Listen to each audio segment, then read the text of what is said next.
Cabida Negocios Saludables presenta Acciones, ¿cómo funcionan? Con Gloria Ayala Persson. Hola Gloria, ¿cómo estás? Bueno, hay una pregunta que frecuentemente nos hacen. Las acciones, ¿cómo funcionan sobre todo en nuestro país? No sé si nos podrías aclarar un poco más al respecto. Claro que sí, Adri. Bueno, en realidad es un tema bastante recurrente porque en Paraguay tenemos muchísimas empresas familiares y entonces me dicen, tengo que fortalecer capital, pero no quiero que entre nadie a mi empresa porque mi empresa es familiar y no quiero perder el control. Ese tipo de cosas son, pero re normales. Lo otro es, tampoco puedo seguir endeudándome porque ya empiezo a tener ratios negativos, pero ¿cómo hago para fortalecer capital? Y se concentra todo el riesgo del patrimonio familiar en una sola empresa. Entonces, es un problema también para la familia, porque lo ideal sería de que otro ponga también plata en mi empresa para que yo ese dinero de las utilidades, por ejemplo, los pueda reinvertir en otros rubros y con eso diversifico el riesgo patrimonial. Este tema de las acciones es súper simple, te quiero ya adelantar, eso es bastante simple, pero es como algo desconocido. Entonces, me quiero permitir hacer como una especie de nivelación. Yo no soy abogado, así que la terminología que voy a utilizar no es una terminología técnica, sino más bien va acompañada un poco a esa práctica constante que estamos visualizando que existe, que hace falta que se pueda desarrollar y fortalecer más. Y bueno, arrancamos, Adri, ¿te parece? Dale, perfecto. Acá voy a utilizar un poco puedes ver el PowerPoint, ¿verdad? Ya está Sí, allí perfecto. partidito. Bueno, arrancamos entonces. El tema que me pediste para hoy es el de acciones. Y en las acciones tenemos que entender algunas cosas antes que nada. Representan la mínima parte del capital social de una empresa. O sea, si es una sociedad anónima, su capital está representado por acciones. Si mi estatuto social dice que cada acción valdrá 1 millón de guaraníes, en mi balance donde dice capital integrado, tiene que ser múltiplo de 1 millón de guaraníes, porque eso es lo que dice mi estatuto. Es como se vincula la parte jurídica con la parte contable. Esto es muy importante. A veces los abogados no manejan lectura de balance y los contadores no manejan lectura del estatuto social, pero este es el lugar donde se vinculan. Las acciones en Paraguay tienen que ser nominativas, todas. En el mercado de valores, de hecho, siempre fueron nominativas, pero a nivel societario general en el país, entra en vigencia en octubre del año 2019 que todas las acciones deben ser nominativas. El capital social de una empresa tiene que estar dividido en acciones de igual valor. Todas son de 1 millón de guaraníes, todas son de 100.000, todas son de 10 millones. Eso no significa que todas las clases sean iguales.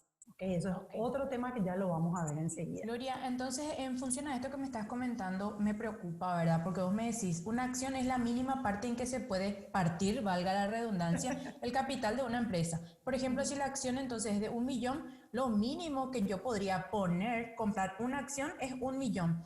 Y a veces vemos en los balances que dice, el capital integrado es de 500 millones, 544.236. Esperan un poco. Entonces, ¿qué le dieron? 0,0236 de una acción. Sí, bueno, ahí hubieran habido dos alternativas. Eso es muy típico cuando se dice vamos a capitalizar los resultados, ya sean los resultados acumulados del año anterior, ¿verdad? No importa. El tema es de que ese capital debería de tener una parte de capital integrado y la otra parte se podría haber ido, por ejemplo, en aporte para futuras integraciones quizás, o se debería de haber completado, pongo 892.462 guaraníes y completo una acción, ¿sí? Ya, Pero siempre una, redondear al monto mínimo. Ok, el monto mínimo, sí. Esto ya, es jurídico, no se puede tener un capital compuesto por partes menores al múltiplo de una acción, así ya, como lo perfecto. estabas diciendo, ¿sí? Bueno, entonces vamos a ver un poquito qué dice el Código Civil al respecto y también voy a ir explicando algunas diferencias para el caso de las empresas que cotizan en bolsa. Son mínimas las diferencias, pero sustanciales. Entonces, la sociedad anónima tiene 4 capitales. Esto tampoco no es algo que se converse muy a menudo, entonces hay un poco de desconocimiento y de confusión con relación a los 4. Capital social es lo que antes se le llamaba capital autorizado. Capital social es lo que está en el estatuto social, que tiene el acta constitutiva y a medida que la empresa pasan los años y va creciendo, llama a una asamblea extraordinaria, modifica su estatuto social para aumentar su capital social. Entonces el capital social es como un techo al que uno planifica o proyecta llegar y lo ideal es en un plazo más o menos de 5 años. ¿Sí? Yo proyecto que en 5 años aproximadamente voy a llegar a determinado tamaño de empresa y voy a necesitar tanto de capital. Entonces, en mi estatuto social, para no tener que modificar el estatuto cada rato para aumentar el capital social, ya planifico y llevo más o menos a 5 años. En el caso de una empresa que ya exista, ya está, ¿ya? Tiene que evaluar si usualmente una parte o el total de sus utilidades van capitalizando, más o menos, si siguen con ese hábito, con esa práctica, ¿en cuánto tiempo van a llegar al monto de capital social que tienen establecido? Y si van a modificar ese monto y calculen más o menos 5 años de crecimiento como para no tener que tocar cada rato su estatuto. Luego está el capital emitido. El capital emitido es la asamblea ordinaria que dice voy a emitir las acciones, voy a poner a la venta mis acciones. Ya sea entre los propios accionistas, la misma familia y todo lo que quiera. Pero una cosa es la caja grandota que viene a ser el capital social y otro es esto, vamos a poner esta porción, vamos a poner a la venta a los accionistas o a terceros. Gloria, una aclaración importante antes de que sigas, porque muchas veces la gente me dice, no, esto no es para mí, porque esto es para las empresas que están en bolsa. Vos nos estás presentando un marco genérico, no necesariamente es para una empresa que está en bolsa, ¿verdad? No. Yo estoy hablando para todas las sociedades anónimas. Todas las sociedades anónimas tienen su capital distribuido en partes iguales que se llaman acciones. Estoy hablando de una empresa, sociedad anónima, código civil. Perfecto. Cuando voy a hablar de las empresas que están en bolsa, voy a explicar aparte, voy a avisar de que les voy a hacer ahí una llamadita de atención sobre las particularidades. ¿Sí? Pero esto es una sociedad anónima en forma general. Luego viene el capital suscripto. Capital suscripto es el compromiso de integración. Todavía no estoy poniendo la plata.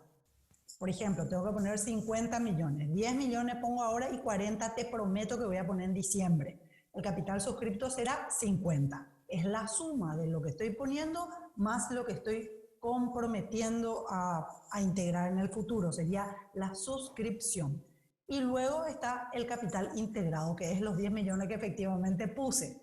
Entonces, como podemos ver acá, esto tiene diferentes sistemas de instrumentalización, tiene diferentes órganos de decisión y también tiene diferentes herramientas. Por decirte, el capital social es algo del estatuto social, estamos hablando de una escritura pública, un abogado me asesoró, se inscribió en el registro público a través de un escribano, mientras que el capital integrado es un trámite de integración, absolutamente un registro contable financiero.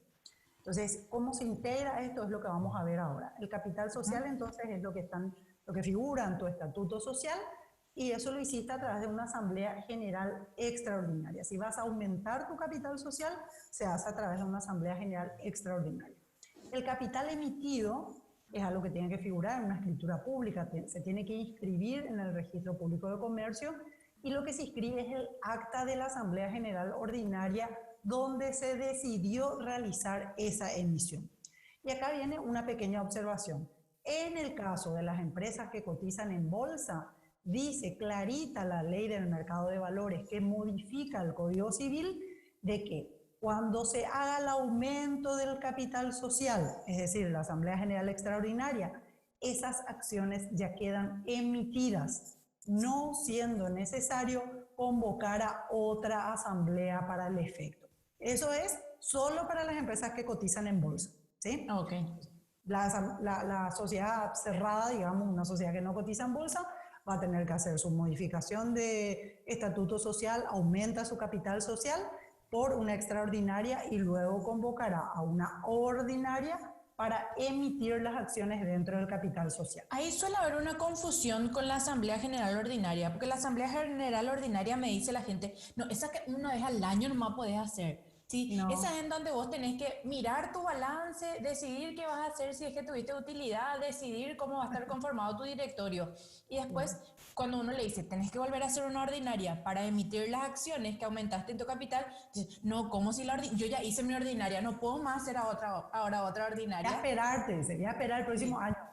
No, es una confusión realmente, porque el código es bastante claro. Dice que se puede convocar una asamblea ordinaria dependiendo de los temas. Y lo que te plantea es que para la aprobación del balance, del cuadro de resultados, de la memoria, del informe del síndico, del informe de los auditores externos, deberá convocarse dentro de los 4 primeros meses de cada año. Y para elección de autoridades también, dentro de los 4 primeros meses del año. Entonces, siempre la asamblea ordinaria se realiza antes del 30 de abril de cada año. Ojo, para las empresas que cotizan en bolsa, ese plazo es de 90 días, es decir, el 30 de marzo ya venció todo eso.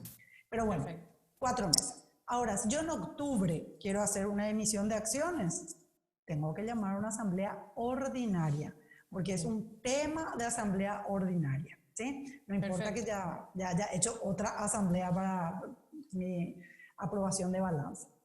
Luego está el capital suscripto. El capital suscripto, incluso hay algunos estatutos que plantea de que en caso de mora en la integración de este compromiso, se pagará, por ejemplo, intereses. Cuidado con eso. El capital suscripto generalmente tiene un instrumento que es el derecho de opción preferente. Te explico así, súper fácil. Supongamos que vos tenés 10 millones de guaraníes en una empresa y que eso representa el 3% del capital. ¿Sí? Cuando se haga una nueva emisión de acciones, si esas acciones son de la clase que vos tenés integrado, vos tenés derecho de ese nuevo monto al 3%. ¿Sí? Ese es el derecho de opción preferente. En proporción que se emitan acciones de la clase que yo tengo, yo tendría prioridad de compra en el porcentaje actual que ya estoy siendo dueña de esas acciones. De tu tenencia accionaria al momento de la emisión. Eso se llama derecho de opción preferente, pero es un derecho, no es una obligación. Vos podés decir quiero o no quiero. Y si vos decís sí quiero, tiene que haber una nota de suscripción. ¿Sí? Porque todavía no. ¿Yo puedo ceder mi derecho de opción preferente?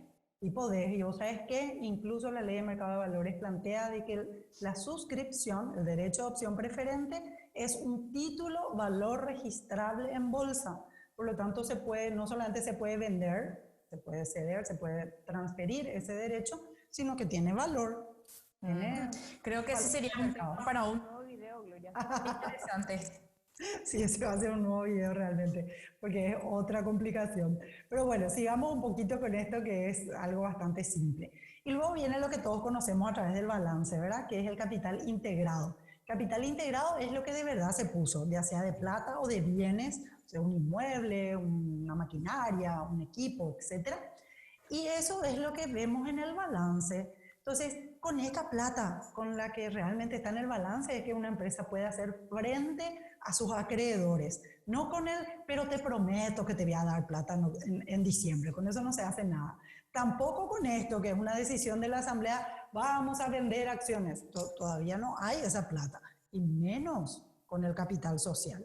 ¿Sí? Esto es como una mamushka, como esas muñequitas rusas.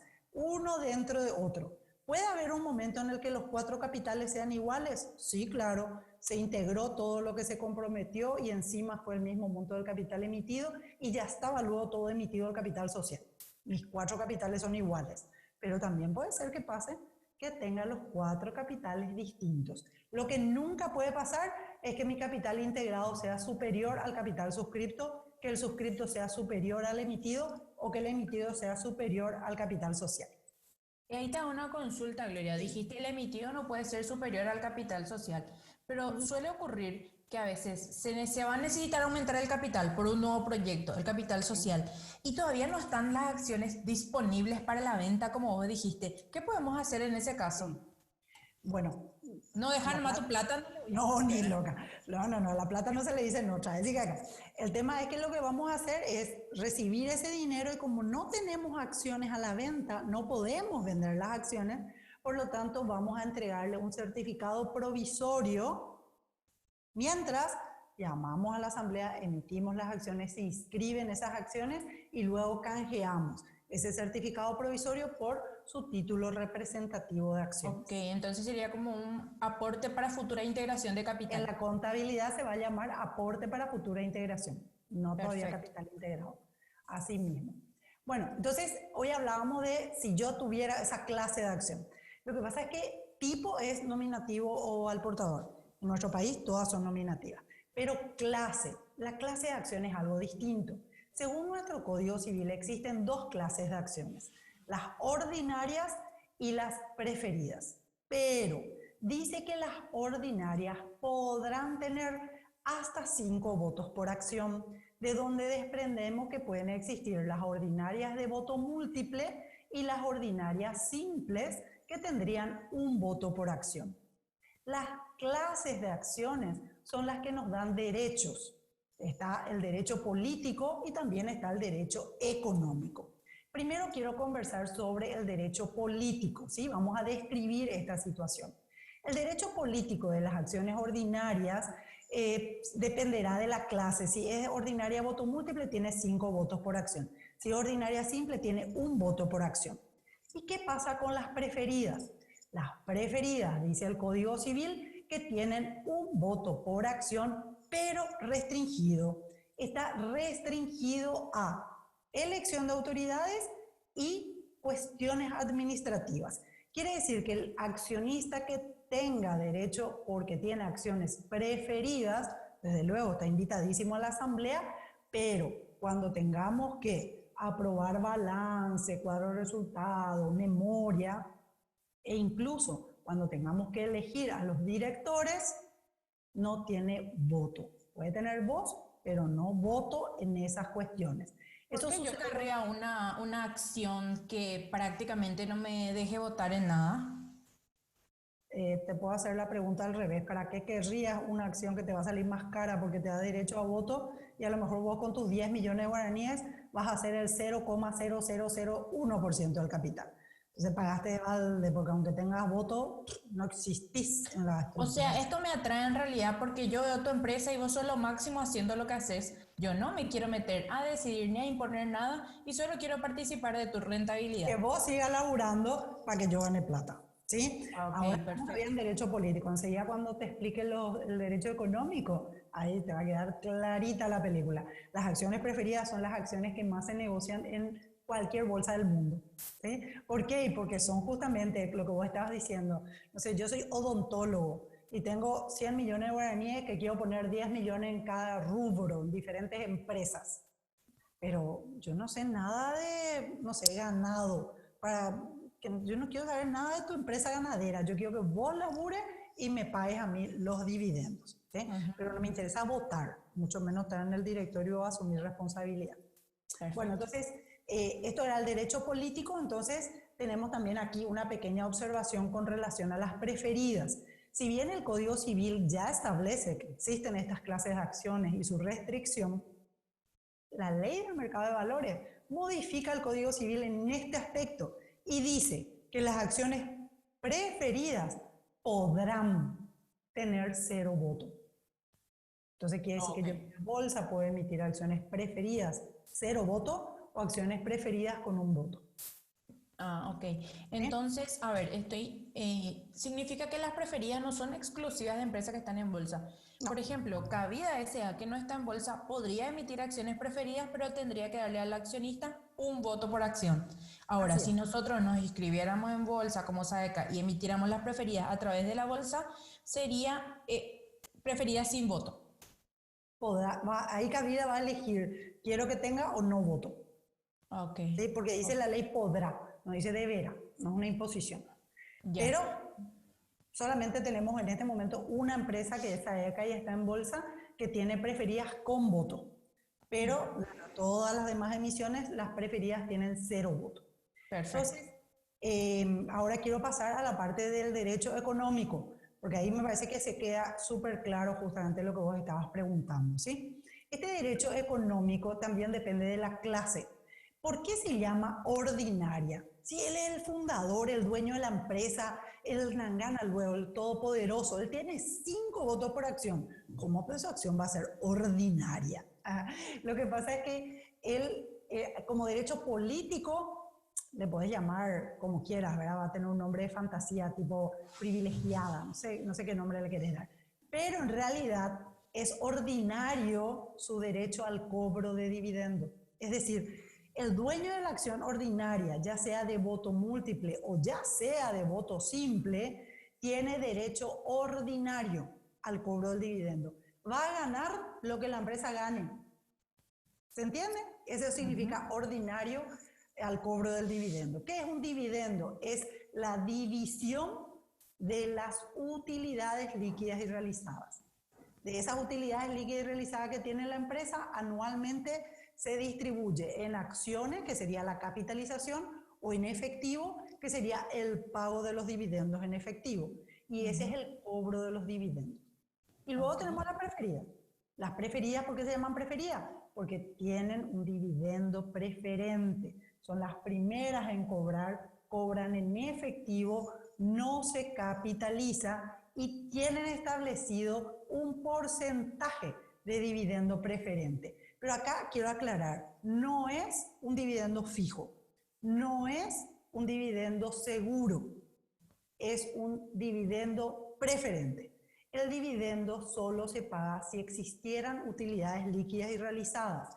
Si existieran utilidades líquidas y realizadas, prioritariamente se le pagará primero al que tenga las acciones preferidas, se pagará el dividendo preferente. Ok, entonces si son ordinarias o preferidas, lo que me indica es el orden en el cual voy a formar la fila para cobrar los dividendos, ¿verdad? Si hay utilidades, forman primero los accionistas preferentes y detrás se ponen los ordinarios y después seguro que también dependiendo de si hay preferida de clase A, clase B, clase C, es como que ya tenés ahí el orden en que va a formar la fila para cobrar si hay orden utilidad. de prelación. Exactamente, sí. Las preferidas pueden ser de la clase A en adelante. Cada clase A, clase B, clase C, etcétera, tiene características y condiciones diferentes. Pagan diferentes tasas de dividendo preferente y otra serie de características distintas.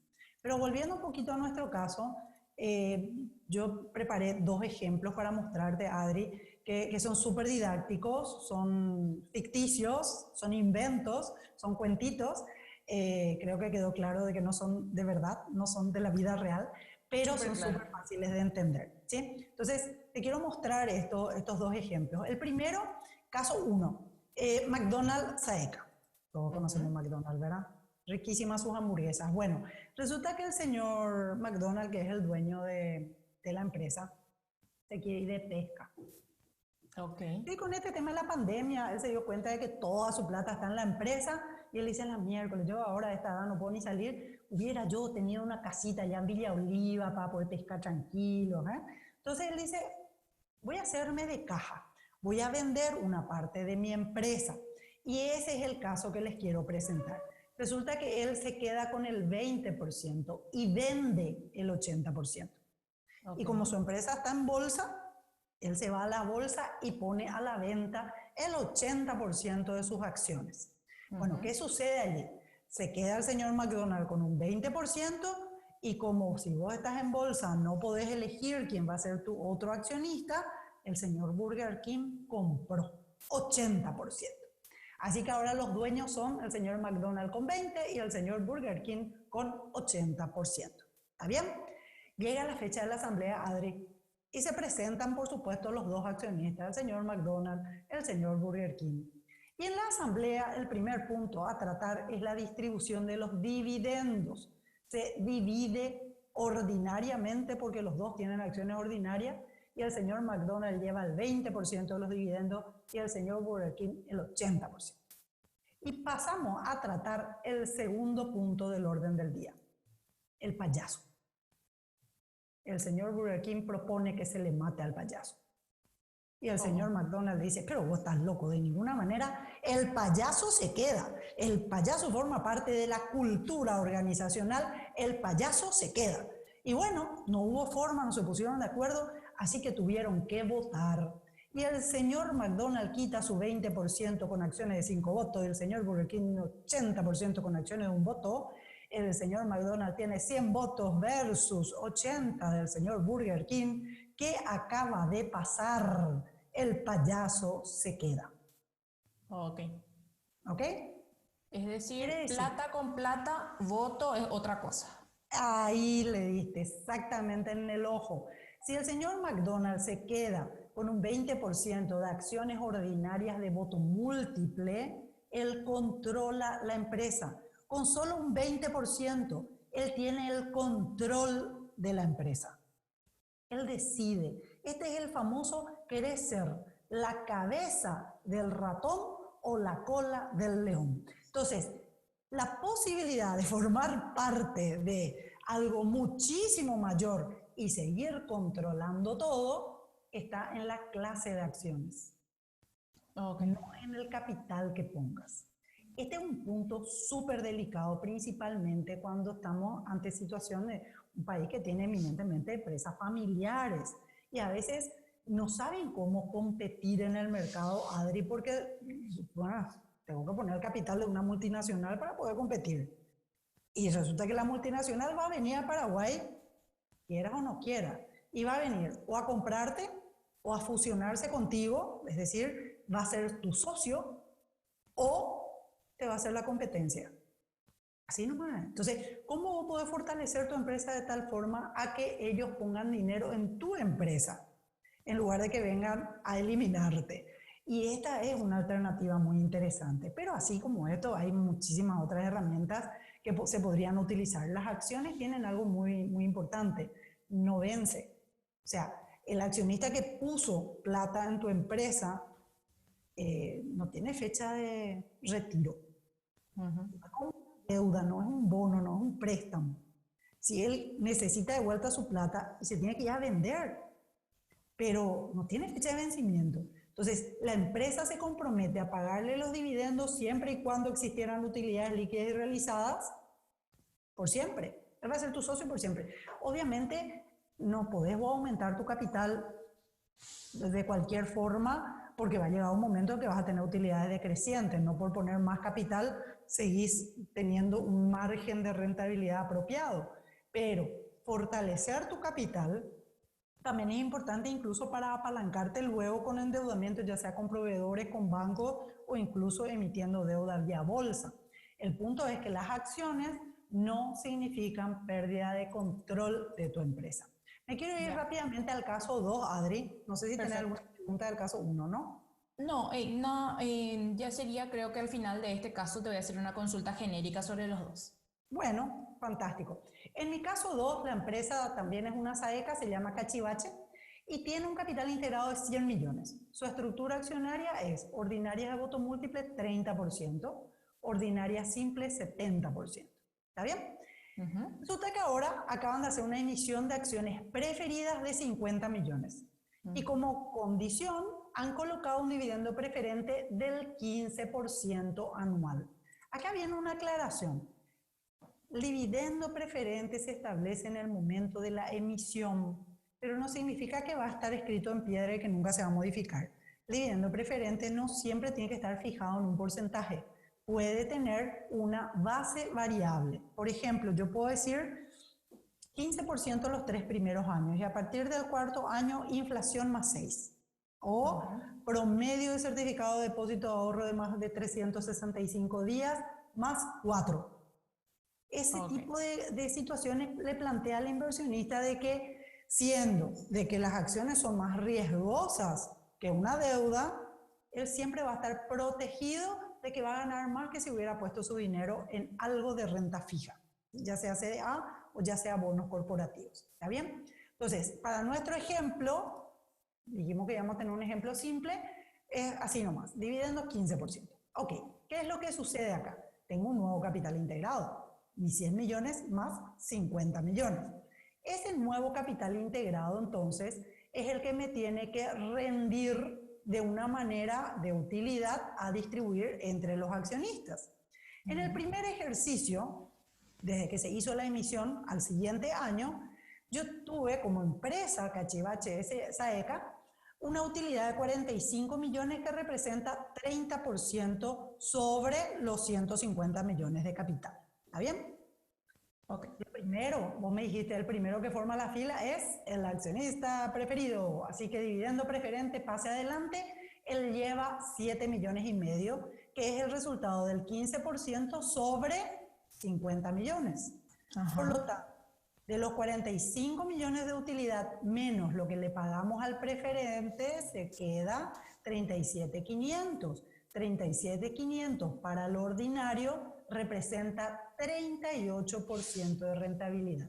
La empresa rindió 30, pero como solo una parte, 15 nomás le pagaste al que tiene acciones preferidas, lo que sobró de ese 30% de los 50 millones de las acciones preferidas también se va al bolsillo del ordinario. Entonces a él las acciones le están rindiendo. Entonces siempre a los preferidos es el 15% del capital que hayan puesto, en este caso 7.500.000. No es que la empresa le fue súper bien y ellos van a ganar más. Eso ya está, si está fijado y hay utilidad, ese es su tope, el 15% del capital que pusieron.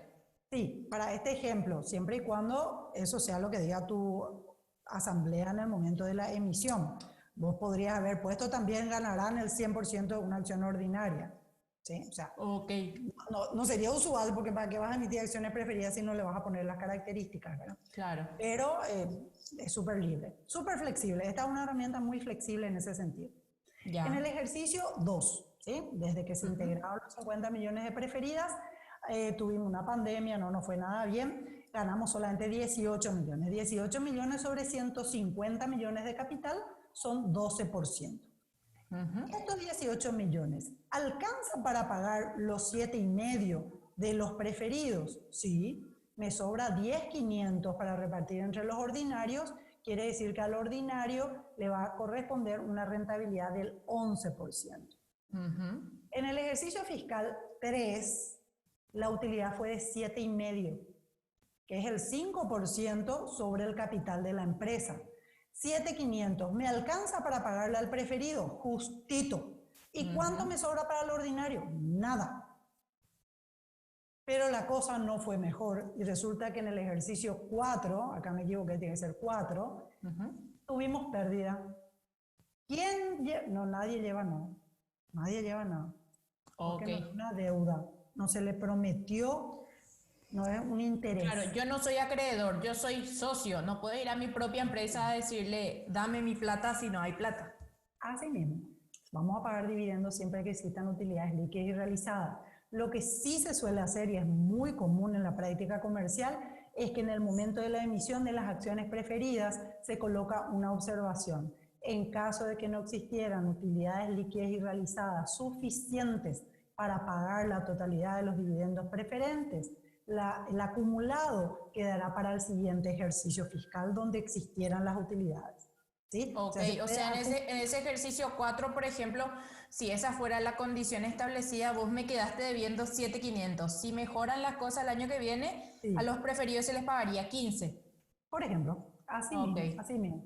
Pero son condiciones de cada emisión. No es algo que está, digamos, prefijado, ¿verdad? Entonces, este es un tema bastante usual de consulta. Entonces, les quiero dejar también los datos de cabida donde podrían solicitar un turno para agendamiento o para realizar las consultas.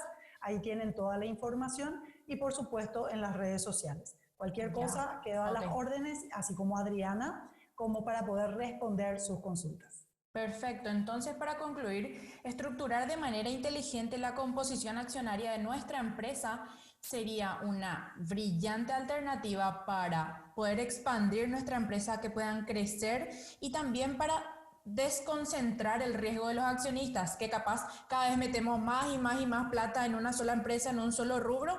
Entonces, no se trata solo de un número y acciones con nombres raros, sino que se trata de poder crecer sin perder el control de nuestros negocios. Así mismo, muchísimas gracias, Adri, por darme la posibilidad de compartir un poco este pensamiento que siempre surge cuando hay consultas de los clientes. Perfecto, Gloria, muchas gracias. Gracias a vos. Este espacio fue presentado por Cabida Negocios Saludables.